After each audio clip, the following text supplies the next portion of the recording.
Hi all, comics and graphic fiction MDCയിലെ third module graphic fiction എന്ന title കൊടുത്തിട്ടുള്ള third മൊഡ്യൂളിൽ വരുന്ന ഒരു എസ്സേ ആണ് ഇത് നോക്കാൻ പോകുന്നത്.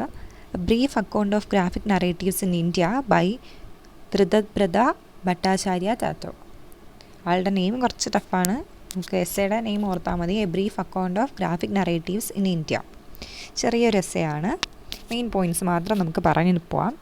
ആദ്യമായിട്ട് ഈ എസ്സേ ഡീൽ ചെയ്യുന്നത് ഗ്രാഫിക് നോവൽസിനെ പറ്റിയിട്ടും ഇന്ത്യയിൽ എങ്ങനെയാണ് ഗ്രാഫിക് നോവൽസ് വന്നിട്ടുള്ളത്, ഇപ്പോഴത്തെ ഒരു അവസ്ഥ എന്താണ്, how is the progression going, ഈ ഒരു കാര്യങ്ങളാണ് ഈ എസ്സേയുടെ ഉള്ളിൽ മെയിനായിട്ട് ഡീൽ ചെയ്യുന്നത്. സോ ആദ്യം തന്നെ പുള്ളി പറയുന്നത് graphic novels are relatively new to Indian readers and still not very wide spread. ഇന്നും ഇന്ത്യയിൽ അത്രത്തോളം അങ്ങ് കണ്ട് ഒരു വൈഡ് സ്പ്രെഡ് റീഡേഴ്സോ അല്ലെങ്കിൽ എന്താണ് ഗ്രാഫിക് നോവൽസ് എന്ന് ചോദിച്ചു കഴിഞ്ഞാൽ എല്ലാവർക്കും അറിവില്ല എന്ന് പറഞ്ഞുകൊണ്ടാണ് നോവൽ സ്റ്റാർട്ട് ചെയ്യുന്നത് തന്നെ. നമ്മൾ ഇതിൽ ഗ്രാഫിക് നോവൽസിനെ പറ്റിയിട്ട് പറഞ്ഞിട്ടുണ്ടായിരുന്നേ, ഓൾറെഡി ചെയ്ത വീഡിയോയിൽ ഗ്രാഫിക് നോവൽ എങ്ങനെ ഉണ്ടാവും എന്നൊക്കെ പറഞ്ഞിട്ടുണ്ടായിരുന്നു. സോ അതേ ഒരു കാര്യം തന്നെ പറയുന്നത്. In India they are often confused with comic books for children, so graphic novels are more mature and complex in content. ഇന്ത്യയിൽ ഇപ്പോഴും ആൾക്കാർ കരുതുന്നത് ഗ്രാഫിക് നോവൽ എന്ന് വെച്ച് കഴിഞ്ഞാൽ കോമിക് ബുക്സ് ആണ്. അതിൻ്റെ ഒരു യഥാർത്ഥ വ്യത്യാസം എന്താണെന്നുള്ള കാര്യം ഇപ്പോഴും ആൾക്കാർക്ക് അറിയില്ല. ഗ്രാഫിക് നോവൽസ് കോമിക് ബുക്സ് പോലെ അല്ല, കുറച്ചും കൂടി മെച്യൂറാണ്, കണ്ടൻറ്റ് വളരെ കോംപ്ലെക്സ് ആണ്, അല്ലാതെ കോമിക് ബുക്സ് പോലെ സിമ്പിൾ അല്ല എന്നുള്ള കാര്യം ഇപ്പോഴും ജനങ്ങൾക്ക് അറിയില്ല, പ്രത്യേകിച്ചും ഇന്ത്യയിൽ അറിയില്ല. The audience for graphic narratives in India is small but gradually growing. ഇനി പറയുന്നൊരു കാര്യം, ഇന്ത്യയിൽ ഓഡിയൻസ് കുറവാണ്, പക്ഷെ എന്നിരുന്നാലും ആൾക്കാർ ഇവോൾവ് ചെയ്ത് വരുന്നുണ്ട്, ഇതിനൊരു ഫാൻ ബേസ് അല്ലെങ്കിൽ ഒരു ഓഡിയൻസ് ബേസ് വരുന്നുണ്ട്. സോ ഇത്രയും കാര്യമാണ് ഇന്ത്യയിലുള്ള ഒരു കാര്യം, ഇപ്പോഴത്തെ ഒരു കറണ്ട് സിനാരിയോ എന്നുള്ളതുപോലെ പറഞ്ഞിട്ടുള്ളത്. അടുത്ത് പറയുന്നത് early comic culture in India. ഇനി ഇന്ത്യയിലെ ഗ്രാഫിക് നോവൽസാണ് കുറവെന്ന് പറയുന്നു, പക്ഷേ കോമിക് കൾച്ചർ ഇന്ത്യയിൽ എത്രത്തോളം ഉണ്ടായിരുന്നു എന്നാണ് അടുത്ത് ഡിസ്കസ് ചെയ്യുന്നത്. Amar Chitra Katha ACK founded by Anand Pai in 1960 played a key role in popularising comics in India. 1960 Anand പായുടെ നേതൃത്വത്തിൽ വന്ന അമർ ചിത്രകഥ എന്ന് പറയുന്നൊരു ബ്രാഞ്ച് ഇന്ത്യയിൽ കോമിക്സിനെ അധികം പോപ്പുലറൈസ് ചെയ്യാൻ ഈ ഒരു അമർ ചിത്രകഥയ്ക്ക് സാധിച്ചിട്ടുണ്ട്. നമുക്ക് സിലബസിൽ ഒരു അമർ ചിത്രകഥയും പഠിക്കാനുണ്ട്. അപ്പോൾ അമർ ചിത്രകഥ എങ്ങനെയെന്നൊക്കെ അതിൽ പറയുന്നുണ്ട് കേട്ടോ. ദി ക്വീൻസ് നെക്ലസ് എന്ന് പറഞ്ഞിട്ടാണ് നമുക്ക് പഠിക്കാനുള്ള പ്രിസ്ക്രൈബ്ഡ് ആയിട്ടുള്ള അമർ ചിത്രകഥ. സോ ബേസിക്കലി അമർ ചിത്രകഥ എന്തിനെ ഫോക്കസ് ചെയ്യുന്നത്? Indian mythology, history and folklore, നാടോടി കഥകൾ, ഇന്ത്യയിൽ മാത്രമുള്ള ചില പ്രത്യേക വിശ്വാസങ്ങൾ, ഇന്ത്യൻ ചരിത്രമൊക്കെയാണ് അമർ ചിത്രകഥയ്ക്കകത്ത് മെയിനായിട്ട് വരുന്നത്. While popular, ACK was also criticized for popularity ഉണ്ടായിരുന്നു, നല്ലപോലെ അമർ ചിത്രകഥയ്ക്ക് പോപ്പുലാരിറ്റി ഉണ്ട്. പക്ഷേ എന്നാലും 3 കാര്യങ്ങളിൽ ക്രിട്ടിസൈസ് ചെയ്യപ്പെടുന്നുണ്ട്. 3 കറക്റ്റ് അല്ലാത്ത കാര്യങ്ങൾ അമർ ചിത്രകഥയിൽ ഉണ്ടായിരുന്നു. എന്താണെന്ന് വെച്ച് കഴിഞ്ഞാൽ, it promoted Hindu upper caste male perspective. മിക്കപ്പോഴും ഒരു ഹിന്ദു കഥകളായിരിക്കും അതിൻ്റെ ഉള്ളിൽ കാണപ്പെടുന്നത്. മാത്രമല്ല അത് അപ്പർ കാസ്റ്റിനെ പറ്റിയിട്ടും, ഹിന്ദു എന്ന് പറയുമ്പോൾ താഴെത്തട്ടിലുള്ളവരല്ല, ഒരു സവർണ ജാതിക്കാരുടെ കാര്യങ്ങളായിരിക്കും മെയിനായിട്ട് ഡീൽ ചെയ്യുന്നത്. ഒരു മെയിൽ പേഴ്സ്പെക്റ്റീവ് മാത്രമായിരിക്കും, കുറച്ചൊരു ഷവനിസ്റ്റിക് ആയിട്ടുള്ള മിസോജിനിസ്റ്റ് പേഴ്സ്പെക്റ്റീവ് ആയിരിക്കും അതിൽ കണ്ടുവരിക.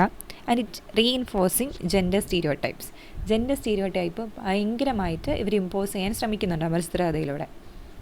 ഇപ്പോൾ ഒരു ദരിദ്രൻ്റെ ലുക്ക് എങ്ങനെയായിരിക്കും, ഒരു ഭംഗിയില്ലാത്ത ആൾ എങ്ങനെ ഉണ്ടായിരിക്കും, എന്താണ് ഭംഗി, സ്ത്രീ എന്ത് ചെയ്യണം, പുരുഷൻ എന്ത് ചെയ്യണം, അമ്മ എന്ത് ചെയ്യണം, അച്ഛൻ എന്ത് ചെയ്യണം, ഇങ്ങനെയുള്ള കുറച്ചൊരു സ്റ്റീരിയോടൈപ്പ്, ഇതേ ചെയ്യാൻ പാടുള്ളൂ എന്ന് പറയുന്ന കുറച്ച് കാര്യങ്ങൾ ഇവർ ഇമ്പോസ് ചെയ്യുന്നുണ്ട്.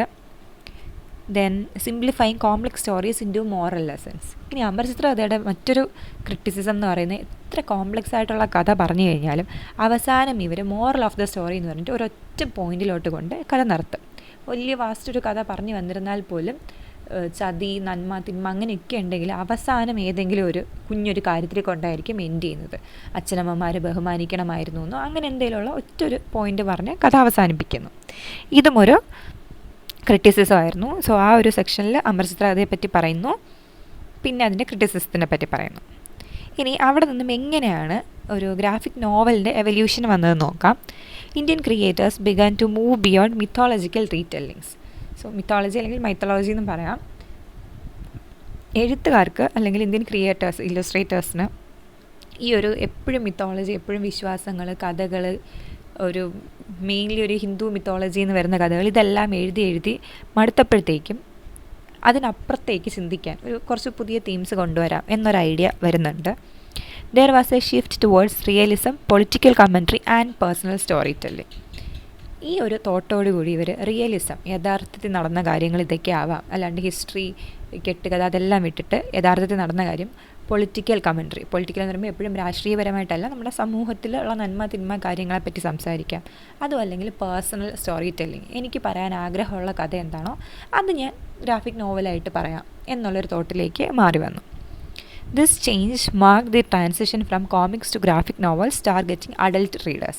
ഈ ഒരു തോട്ട് എപ്പോഴും നമ്മളിങ്ങനെ ഭക്തി കഥകളോ അല്ലെങ്കിൽ പുരാണ കഥകളോ അതുമല്ല ഹിസ്റ്ററി കഥകളോ മാത്രം പറയാണ്ട് മാറി ചിന്തിക്കാം എന്നുള്ള ഈ തോട്ടിൽ നിന്നുമാണ് ഗ്രാഫിക് നോവൽസ് ഉണ്ടായി വരുന്നത്. അതിൻ്റെ ഒരു ടാർഗറ്റ് ഓഡിയൻസ് എന്ന് പറയുന്നത് അഡൾട്ട് റീഡേഴ്സ് ആയിരുന്നു. ചൈൽഡ് അല്ലെങ്കിൽ ചിൽഡ്രൻ ലിറ്ററേച്ചറിൽ കവിഞ്ഞ് വളർന്ന ആൾക്കാർക്കും കൂടി എൻജോയ് ചെയ്യാൻ പറ്റുന്ന രീതിയിലേക്ക് അങ്ങനെ ഗ്രാഫിക് നോവൽസ് എന്നൊരു പുതിയ ജോണർ പിറവിയെടുത്ത് വരികയാണ്. ഇനി ഒരു 4 പേരുടെ കാര്യം ഡിസ്കസ് ചെയ്യുന്നുണ്ട്. നെയിം അറ്റ്ലീസ്റ്റ് ഒന്ന് ഓർത്ത് വയ്ക്കാൻ ശ്രമിക്കുക. 4 സിഗ്നിഫിക്കൻറ്റ് ഇന്ത്യൻ നോവൽസ് ആൻഡ് ക്രിയേറ്റേഴ്സിനെ പറ്റിയിട്ടാണ് പറയുന്നത്. ആദ്യം ഡിസ്കസ് ചെയ്യുന്നത് ഓർജിത് സെൻ എന്ന് പറയുന്ന ആളെ പറ്റിയിട്ടാണ്. അദ്ദേഹത്തിൻ്റെ main work the river of stories, graphic നോവലാണ്. 1994 പബ്ലിഷ് ചെയ്ത the river of stories. Author illustrator വന്നിട്ട് ഓർജിത് സെൻ ആണ്. He's considered the India's first graphic novel. ഈ ഒരു work the river of stories ആണ് ഇന്ത്യയിലെ ആദ്യത്തെ ഗ്രാഫിക് നോവലായിട്ട് കണക്കാക്കുന്നത്. It expose the conflict over the Narmada dam project. അപ്പോൾ നമ്മൾ സാധാരണ ഒരു ഫിക്ഷണൽ കഥകളിൽ നോവലിൽ കേട്ട് വരുന്നതിനേക്കാളും നർമ്മദ നദീതട പ്രോജക്റ്റിനെ പറ്റിയിട്ട്, ആ ഡാം പ്രോജക്റ്റിൽ വന്ന ഇഷ്യൂസിനെ പറ്റിയിട്ടാണ് ഈ ഒരു ആദ്യത്തെ ഗ്രാഫിക് നോവൽ എഴുതിയിട്ടുള്ളത്. അതുകൊണ്ട് തന്നെയാണ് ദ റിവർ ഓഫ് സ്റ്റോറീസ് എന്ന പേര് വന്നിട്ടുള്ളത്. It combines environmental activism, indigenous voices and folk art. 3 കാര്യങ്ങളെയാണ് കമ്പൈൻ ചെയ്തിട്ടുള്ളത്. ഒന്ന് എൻവയോൺമെൻറ്റൽ ആക്ടിവിസം, ഡാമും അതുമായിട്ട് ബന്ധപ്പെട്ട് എൻവയോൺമെൻറ്റിനുണ്ടാകുന്ന ഭവിഷ്യത്തുകളെ പറ്റിയിട്ടും. ഇൻഡിജിനസ് വോയിസ്, ഇൻഡിജിനസ് എന്ന് പറഞ്ഞു കഴിഞ്ഞാൽ ആ ലൊക്കാലിറ്റിയിലുള്ള നേറ്റീവ് ആൾക്കാർ, അവരെ പറ്റിയിട്ടും. പിന്നെ ഫോക്ക് ആർട്ട്, ഒരു നാടോടി കഥ രീതിയിലാണ് ഇത് എഴുതി വന്നിട്ടുള്ളത്. ഇതൊരു പൊളിറ്റിക്കൽ സ്റ്റോറി ടെല്ലിങ്ങിൻ്റെ ആദ്യത്തെ ഒരു വർക്ക്. ഇപ്പം ട്രൂലി രാഷ്ട്രീയം എന്നുള്ളതല്ല, സമൂഹത്തിൽ നടക്കുന്ന ഒരു കാര്യത്തിനെ പറ്റിയിട്ടാണ് അത് എഴുതി പോന്നിട്ടുള്ളത്. സോ ഏതാണ് ഇന്ത്യയിലെ ആദ്യത്തെ graphic novel? The river of stories, author Orijit Sen. അടുത്ത് ഡിസ്കസ് ചെയ്യുന്ന ഒരു വ്യക്തിയാണ് സർനാഥ് ബാനർജി. കോറിഡോർ എന്നതാണ് work. It is set in urban Delhi. It explores themes of modern alienation, urban life and consumer culture. വളരെ ഒരു മോഡേൺ ആയിട്ടുള്ളൊരു രീതിയിലാണ് ഇത് എഴുതി വന്നിട്ടുള്ളത്. ഡൽഹിയിലെ ഒരു അർബൻ, ഏറ്റവും മെട്രോ സിറ്റി ആയിട്ടുള്ളൊരു സ്ഥലത്ത് സംഭവിക്കുന്ന ഒരു കഥയാണ്. അർബൻ ലൈഫ്, ഒരു സിറ്റി ലൈഫിൽ കൺസ്യൂമർ കൾച്ചറൊക്കെ എങ്ങനെയാണ് ആൾക്കാരെ ബാധിക്കുന്നത്, ഈ ആൾക്കൂട്ടത്തിനിടയിൽ എങ്ങനെയാണ് ആൾക്കാർ തനിയായി പോകുന്നത്, അതാണ് ആ കഥയ്ക്കകത്ത് വരുന്നത്. So he is key figure. ഇപ്പോഴും 2004 ഇറങ്ങിയ ബുക്കാണല്ലോ, ഇപ്പോഴും വളരെ പ്രമുഖനായിട്ടുള്ളൊരു ഓതറായിട്ട് സർനാഥ് ബാനർജി ഉണ്ട്. സർക്കാസം, സറ്റയർ, ഫിലോസഫിക്കൽ മ്യൂസിക്, ഫിലോസഫീനെ പറ്റി പറയുന്നുണ്ട്. സർക്കാസം പുച്ഛത്തിൻ്റെ രീതിയിലും പിന്നെ സറ്റയർ ആക്ഷേപഹാസ്യ രീതിയിലൊക്കെയാണ് പുള്ളിക്കാരൻ എഴുതുന്നത്. അടുത്ത ഇമ്പോർട്ടൻ്റ് ആളാണ് അമൃത പാട്ടീൽ. കരി എന്ന് പറയുന്ന 2008 പുറത്തിറങ്ങിയ വർക്കാണ് മെയിനായിട്ട് പറയുന്നത്. India's first female graphic novelist. So അത് ഓർക്കണം, ഒന്ന് പേര്. ആരാണ് ഇന്ത്യയിലെ ആദ്യത്തെ ഫീമെയിൽ ഗ്രാഫിക് നോവലിസ്റ്റ് എന്ന് ചോദിച്ചു കഴിഞ്ഞാൽ അമൃത പാട്ടീൽ.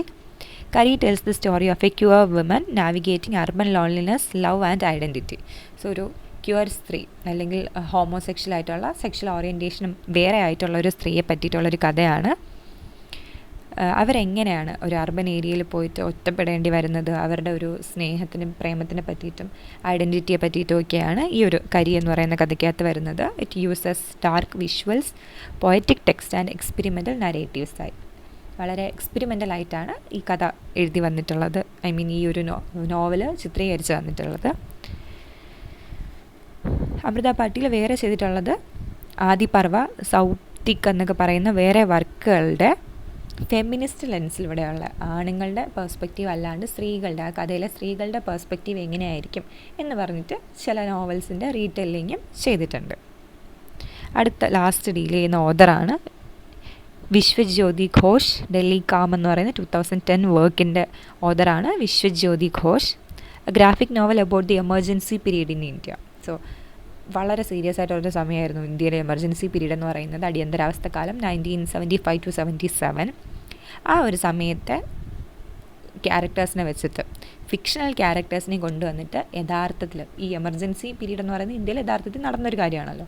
ആ സമയത്ത് ജീവിച്ചിരുന്ന ആൾക്കാരെന്ന് പറഞ്ഞിട്ട് ഫിക്ഷണലി കുറച്ച് ആൾക്കാരെ ക്രിയേറ്റ് ചെയ്തിട്ടാണ് ഈ ഒരു വർക്ക് ചെയ്തിട്ടുള്ളത്. It is also on a satirical note, ആക്ഷേപഹാസ്യ രീതിയിലാണ് ചെയ്തിട്ടുള്ളത്. പവർ, സെൻസർഷിപ്പ്, സ്റ്റേറ്റ് കൺട്രോൾ ഇതെല്ലാം കിട്ടിക്കഴിഞ്ഞാൽ ആൾക്കാർ എങ്ങനെയായി മാറും എന്നുള്ള ഒരു ആക്ഷേപഹാസ്യ രീതിയിലാണ് ആ ഒരു വർക്ക് എഴുതിയിട്ടുള്ളത്. 4 ഓതേഴ്സിനെ ഇപ്പോൾ പറഞ്ഞിട്ടുണ്ട്. ഇനി എന്തൊക്കെയാണ് ഇന്ത്യൻ ഗ്രാഫിക് നോവൽസിൽ വരുന്ന തീംസ് എന്ന് പറയുന്നുണ്ട്. Main Indian graphic narratives focus on socio political issues, urban identity, gender and sexuality and marginalised voices. So വളരെ സെൻസിറ്റീവായിട്ടുള്ള ഇഷ്യൂസാണ് ഗ്രാഫിക് നോവൽസിനകത്തൊക്കെ വന്നിട്ടുള്ളത്.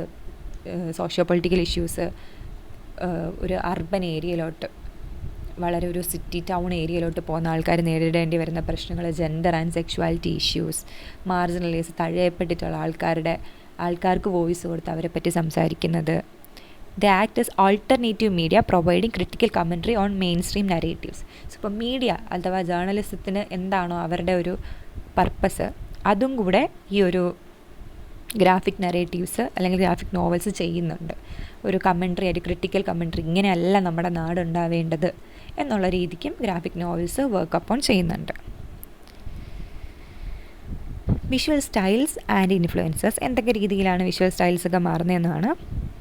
കുറേ ഒരു ഡൈവേഴ്സ് ട്രഡീഷൻസ് ഉണ്ട്. Folk and tribal art such as Madhubani or Gond styles. ഇപ്പോൾ വരയ്ക്കുന്ന 1-2 സ്റ്റൈൽസിനാണ് മധുബനി സ്റ്റൈലുണ്ട്, ഗോണ്ട് സ്റ്റൈലുണ്ട്. പിന്നെ European comics and Japanese manga, Bollywood, advertising and pop culture. അപ്പോൾ ഒരു 3 സെറ്റിൽ തന്നെ പറയുന്ന കാര്യങ്ങളുണ്ട്. ഫോക്ക് രീതിയിൽ, ട്രൈബൽ ആർട്ട് രീതിയിൽ, മധുബനി, ഗോണ്ട് എന്നൊക്കെ പറയുന്ന സ്റ്റൈലിൽ. ഇതെല്ലാം പെൻസിൽ ആർട്ട് പോലെ വരുന്നതാണ്. ചിലതിൽ ഇഷ്ടംപോലെ ഫ്ലോറൽ ഇമേജറീസ് ഉണ്ടാവും, ചിലതിൽ ആൾക്കാരുടെ മുഖത്തിന് വേറെ രീതിയിൽ വരുന്നതായിട്ട്. നമ്മൾ പിക്സൽ ആർട്ട്, ഇടയ്ക്ക് ഗിബ്ലി ആർട്ടൊക്കെ ഭയങ്കര ട്രെൻഡായിരുന്നല്ലോ, അതുപോലെ പല രീതിയിൽ വരച്ച് ഫേസസ് കൊണ്ടുവരാറുണ്ട്. ഇപ്പോൾ ജാപ്പനീസ് മാങ്കയൊക്കെ ആണെങ്കിൽ ലൈൻസൊക്കെ ഒത്തിരി കൂടുതലായിരിക്കും, ഫേഷ്യൽ എക്സ്പ്രഷൻസിന് ഒത്തിരി ഇമ്പോർട്ടൻസ് കൊടുക്കുന്നുണ്ടാവും. യൂറോപ്യൻ കോമിക്സ് ആലോചിച്ച് കഴിഞ്ഞാൽ സ്പൈഡർമാനൊക്കെ നമ്മൾ കാണുന്നില്ല, ആ ഒരു രീതിയിലാണ് ആ ഒരു പിക്ചേഴ്സ് വരിക. പിന്നെ ബോളിവുഡ്, അഡ്വർടൈസിങ്, പോപ്പ് കൾച്ചർ രീതിയിലൊക്കെ വരച്ച് എടുക്കുന്നുണ്ട് works. This results in a hybrid aesthetic that is unique to graphic story telling. So ഈ ഒരു പല രീതിയിൽ നമ്മൾ ഹൈബ്രിഡായിട്ടാണ് കൊണ്ടുവരുന്നത്. ഒരു ഡൈവേഴ്സിറ്റി അതുകൊണ്ട് തന്നെ ഉണ്ട്. ഇനി പബ്ലിഷിങ് ആൻഡ് ചാലഞ്ചസ്. നമുക്ക് എഴുതാൻ ആളില്ലാത്തത് കൊണ്ട് മാത്രമല്ല ഇവിടെ ഗ്രാഫിക് നോവൽസ് കുറയുന്നത്. ഈ ഒരു ഗ്രാഫിക് നോവൽസ് പബ്ലിഷ് ചെയ്ത് വരാൻ കുറച്ച് ചാലഞ്ചസ് ഉണ്ട്. Independent publishers like Phantomville Blaft and Zubaan books support graphic narratives. ഈ ഒരു 2 പബ്ലിഷേഴ്സ്, ഇവർ 2 പേരും ഇൻഡിപെൻഡൻറ്റ് പബ്ലിഷേഴ്സാണ്. അല്ലാണ്ട് കുറേ പബ്ലിഷേഴ്സിനെ നമുക്ക് അറിയുമായിരിക്കും. ഇത് ഇൻഡിപെൻഡൻറ്റ് പബ്ലിഷിംഗ് ഹൗസസാണ്. ഇവർ 3 പേരുടെ പേര് പറയുന്നുണ്ട്. ഫാത്തമിലെ, ബ്ലാഫ്റ്റ്, സുബാൻ ബുക്സ്. ഇവർ 3 പേരും ഗ്രാഫിക് നറേറ്റീവ്സിനെ പബ്ലിഷ് ചെയ്യാൻ സപ്പോർട്ട് ചെയ്യുന്ന ആൾക്കാരാണ്. ഇവരാണ് അതിൻ്റെ പബ്ലിഷേഴ്സായിട്ട് വരിക. However creators face challenges like high production cost. So നമുക്ക് ഒരു സാധാരണ ഒരു നോവൽ എഴുതാനാണെങ്കിൽ എഴുതിയാൽ മതി, അല്ലെങ്കിൽ ഒരു മൊബൈലോ ലാപ്ടോപ്പ്, മൊബൈലും ഉണ്ടെങ്കിൽ പോലും നമുക്കൊരു നോവൽ എഴുതി കംപ്ലീറ്റ് ചെയ്യാൻ പറ്റും, അല്ലെങ്കിൽ പെൻ ആൻഡ് പേപ്പർ മോഡലൈസ് ചെയ്യാൻ പറ്റും. പക്ഷേ ഒരു ഗ്രാഫിക് നോവൽ അത്രത്തോളം ഈസി അല്ല. ഒരു പേജ് എന്ന് പറയുന്നത് തന്നെ പാനലായിട്ട് ഡിവൈഡ് ചെയ്തിട്ട് അതിൻ്റെ അകത്തൊരു 8 ചിത്രം വരയ്ക്കണമെങ്കിൽ പോലും it is time consuming and അത്രത്തോളം പ്രൊഡക്ഷൻ കോസ്റ്റും വരും. ഒരാൾ ഇരുന്ന് ഒരു 8 ചിത്രം വരയ്ക്കുക എന്ന് പറഞ്ഞു കഴിഞ്ഞാൽ അതിൻ്റേതായ സമയം വരും. ഈവൻ ഗ്രാഫിക്കലി വരയ്ക്കുവാണെങ്കിലും കമ്പ്യൂട്ടർ ഉപയോഗിച്ച് വരയ്ക്കുവാണെങ്കിലും കൈകൊണ്ട് വരയ്ക്കുവാണെങ്കിൽ പോലും അത്രയും സമയം എടുക്കുന്നുണ്ട്. Limited distribution networks. ഇനി ബുക്ക് ഡിസ്ട്രിബ്യൂട്ട് ചെയ്യണതും വളരെ കുറവ് ആൾക്കാരായിരിക്കും. ബുക്ക് സ്റ്റോഴ്സിലൊക്കെ ആൾക്കാർ ബുക്ക് എടുത്ത് വയ്ക്കണമെങ്കിൽ അതിന് അത്രത്തോളം ഒരു റീച്ച് വേണം. സോ ഇതിപ്പോൾ അടുത്ത പോയിൻറ്റിനെ പറയുന്നത് lack of main stream readership. ഒരുപാട് പേരൊന്നും ഇന്ത്യൻ ഗ്രാഫിക് നോവൽസ് വായിക്കുന്ന ആൾക്കാരല്ല. എല്ലാവരും കൂടുതലും പ്രിഫർ ചെയ്യുന്നത് നോർമൽ ടെക്സ്റ്റ് നോവൽസ് ആയിരിക്കും. അതുകൊണ്ട് തന്നെ ആ ഒരു ബുദ്ധിമുട്ടും നേരിടുന്നുണ്ട്. സോ 3 ചാലഞ്ചസിനെ പറ്റി പറയുന്നുണ്ട്. ആക്ച്വലി നമുക്ക് 4 പറയാം. ലാക്ക് ഓഫ് പബ്ലിഷിംഗ് ഹൗസസ്, അടുത്ത് പറയാൻ പറ്റുന്ന high production cost, limited distribution networks, lack of main stream readership. Graphic narratives as academic and artistic medium. ഇനി എപ്പോഴും മുതലാണ് എങ്ങനെയാണ് ഗ്രാഫിക് നോവൽസിനൊരു റെക്കഗ്നീഷൻ കിട്ടുന്നത്, ആൾക്കാർ ശ്രദ്ധിക്കുന്നതെന്ന് വെച്ച് കഴിഞ്ഞാൽ അക്കാഡമിക്കലി ഒരു ഡിസ്കഷൻസ് ഇതിനെ പറ്റിയിട്ട് വരുന്നുണ്ട്. സോ ഇപ്പം നമ്മൾ ഇത് ഡിസ്കസ് ചെയ്യുന്നതും അക്കാഡമിക്കലി ആണല്ലോ, നമുക്ക് നമ്മുടെ സിലബസിൽ പ്രിസ്ക്രൈബ് ചെയ്തിട്ടുള്ളതുകൊണ്ടാണ് നമ്മൾ ഗ്രാഫിക് നോവൽസിനെ പറ്റിയിട്ട് പലരും ഇപ്പോൾ അറിയുന്നതും നോക്കുന്നതും. They are studied in literature, media and cultural studies courses. 3 kind of കോഴ്സസിനകത്ത് ഇത് വരുന്നുണ്ട്. ലിറ്ററേച്ചർ കോഴ്സസിൽ, മീഡിയ കോഴ്സസിൽ, cultural studies courses. Visual storytelling is now accepted as a serious art form and a legitimate mode of expression. So ഇപ്പോൾ ഈ ഒരു current സിനാരിയോയിൽ നോക്കുകയാണെങ്കിൽ visual story telling അല്ലാണ്ട് വാക്ക് വെച്ചിട്ടുള്ള ടെക്സ്ച്വൽ അല്ലെങ്കിൽ വെർബൽ സ്റ്റോറി ടെല്ലിങ്ങിനേക്കാളും ചിത്രങ്ങൾ വെച്ചിട്ടുള്ള കഥ പറച്ചിലിനും കുറച്ചും കൂടി ഒരു സീരിയസ്ലി അതൊരു ആർട്ട് ഫോമാണ്, അതൊരു കലാരൂപമാണെന്ന് ആൾക്കാർ തിരിച്ചറിയുന്നുണ്ട്. അതോടൊപ്പം ഇതൊരു മോഡ് ഓഫ് എക്സ്പ്രഷനായിട്ട്, ലെജിറ്റിമേറ്റ് ഒരു മോഡ് ഓഫ് എക്സ്പ്രഷൻ, ഒരു തീർച്ചയായിട്ടും അംഗീകരിക്കേണ്ട ഒരു മോഡാണ് എന്നുള്ള രീതിയിലും ആൾക്കാർ മുന്നോട്ട് വരുന്നുണ്ട്.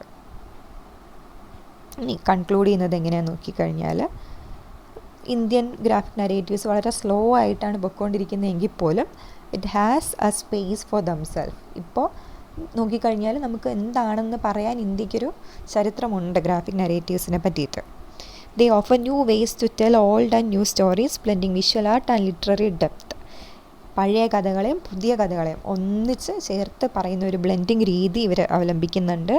Though still niche, they reflect the diversity, complexity and potential of Indian storytelling in the modern age. So ഇപ്പോഴും നിഷാണ്, തുടങ്ങിയിട്ടേ ഉള്ളൂ, പുതിയൊരു രീതിക്ക് വന്നിട്ടുള്ളെങ്കിൽ പോലും ഇന്ത്യയുടെ ആ ഒരു ഡൈവേഴ്സിറ്റി, കോംപ്ലക്സിറ്റി, പൊട്ടൻഷ്യലൊക്കെ ഈ കഥകളിലൂടെ നമുക്ക് കാണാൻ പറ്റുന്നുണ്ട്.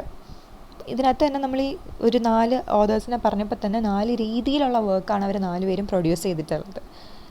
ആ ഒരു റീറ്റെല്ലിങ്ങിൻ്റെ കാര്യമാവട്ടെ, എൻവയോൺമെൻറ്റിൻ്റെ കാര്യമാവട്ടെ, ക്യൂആർ കഥകളാവട്ടെ, മാർജിനലൈസ്ഡ് സ്റ്റോറീസ് ആവട്ടെ, ഭയങ്കര ഡൈവേഴ്സായിട്ടാണ് നമ്മുടെ ഇവിടെ ആൾക്കാർ കുറവാണെങ്കിൽ പോലും അവർ പ്രൊഡ്യൂസ് ചെയ്യുന്ന വർക്ക് അത്രത്തോളം മികച്ചതാണ്. ഇത്രയേ ഉള്ളൂ, വളരെ ചെറിയൊരു എസ്സേയാണ്. സ്കിപ്പ് ചെയ്യാണ്ട് നോക്കിക്കഴിഞ്ഞാൽ ഉറപ്പായിട്ട് നമുക്ക് എഴുതാൻ പറ്റുന്ന, എഴുതി ഫലിപ്പിക്കാൻ പറ്റുന്ന ഒരു എസ്സേയാണ്. കുറച്ച് ക്വസ്റ്റ്യൻസ് കൊണ്ടുവന്നിട്ടുണ്ട്. ഇതിൻ്റെ എല്ലാ ആൻസർ ഓൾറെഡി പറഞ്ഞ ആൻസേഴ്സാണ്. Who is considered India's first female graphic novelist? Which Indian graphic novel is based on the Narmada dam conflict? Name the founder of Amar Chitra Katha? Which graphic novel is set during the Emergency in India? Which graphic novelist created corridor? What genre are Indian graphic novels often confused with? Name one traditional Indian art form used in graphic narratives. Which publishing house supported Kari? What was the main focus of Amar Chitrakatha comics? Mention 2 criticisms faced by ACK. So ACK എന്നുള്ളത് എന്താണെന്നുള്ളത് ഓർത്ത് വെച്ചോണേ, എക്സാമിന് അവസാനം നമുക്ക് confusion വരാൻ പാടില്ല. How does Kari by Amrita Patil break conventions in Indian graphic storytelling? Name any 2 publishers that support graphic novels in India. Discuss the transition from comic to graphic novels in India. How did The River of Stories by Orjit Sen contribute to Indian graphic narrative? Describe the unique visual influences seen in Indian graphic novels. What are the major themes addressed in Indian graphic narratives? Briefly explain the significance of Sarnath Banerjee's corridor in the Indian graphic novel scene. Trace the evolution of graphic narratives in India with reference to key works and artists. How do Indian graphic novels provide a space for alternative voices and socio-political critique? Analyze the role of visual style and cultural influences in shaping Indian graphic storytelling. What are the major challenges faced by the Indian graphic novel creators and publishers? So ഇതിൽ 1-2 questions repeated questions ആണ്. 2 മാർക്കിനും 4 മാർക്കിനും ഒക്കെ അത് ചോദിക്കാൻ പറ്റുന്ന level questions ആണ്. പിന്നെ mainly ഇതിലാകെ കുറച്ചൊരു കാര്യമേ പറയാനുള്ളൂ. അതൊന്ന് നോക്കി വെച്ച് കഴിഞ്ഞാൽ നല്ല രീതിക്ക് എഴുതാനും പ്രസൻറ്റ് ചെയ്യാനും ഒക്കെ പറ്റുന്ന ഒരു പേപ്പറാണ്, ഒരു എസ്സേ ആണ്. എല്ലാവർക്കും മനസ്സിലായി കാണുമെന്ന് വിശ്വസിക്കുന്നു. എന്തെങ്കിലും ഉണ്ടെങ്കിൽ ചോദിച്ചു കഴിഞ്ഞാൽ പറഞ്ഞുതരാം. Thank you for watching.